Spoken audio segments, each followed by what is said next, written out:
When I arrived in Cape Town, one of the top experiences on my bucket list was cage diving with sharks. I had booked this adventure well in advance of my trip, eager to swim with the great white sharks. I could barely sleep in anticipation of this adventure.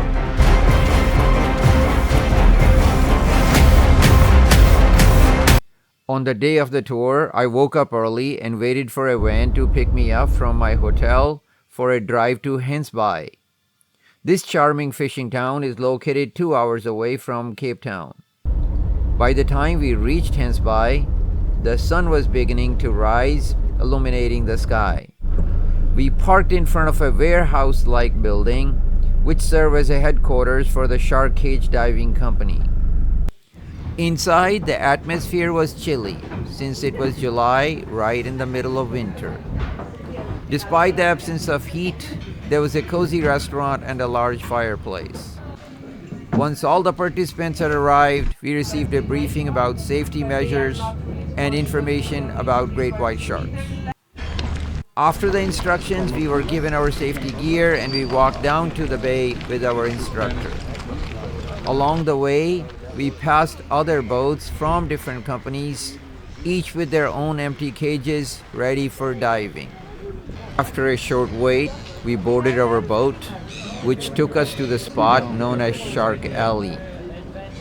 The ride lasted about 15 minutes, and I could feel my excitement building.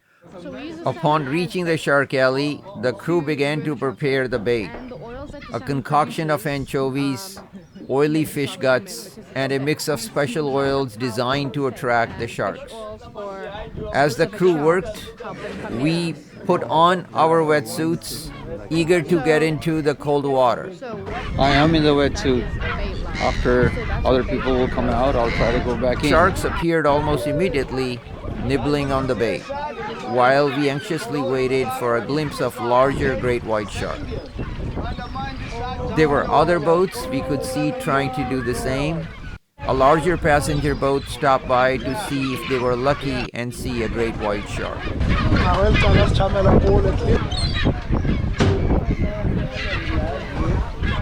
Finally, we were lowered into the cage, and I was both thrilled and anxious. While we were watching smaller sharks dart around, I began to grow concerned. After being in water for over an hour without seeing a great white, I started to wonder if we would get our chance. During 2023, only 2 great whites were sighted at Gansbaai Bay. Deep down, I knew that the chances of seeing a great white were very low. Gansbaai Bay's great white shark sightings, peaking at 65 in 2015, have plummeted to just 2 in 2023. This dramatic decline is attributed to 2 orcas, Port and Starboard, which have preyed on the sharks, surgically removing and consuming their livers, rich in the highly nutritious oil squalene. These orcas have reportedly killed over a dozen great whites in a single day, leaving some scarred survivors. Consequently, the great whites have migrated 670 kilometers from the Atlantic Ocean to Indian Ocean, finding refuge at Algoa Bay, now boasting South Africa's highest great white sighting numbers. This mass relocation exemplifies the dynamic nature of ecosystems and a predator's adaptation to survive. There are many other parts of the world where great whites are thriving, and visitors are experiencing the thrill.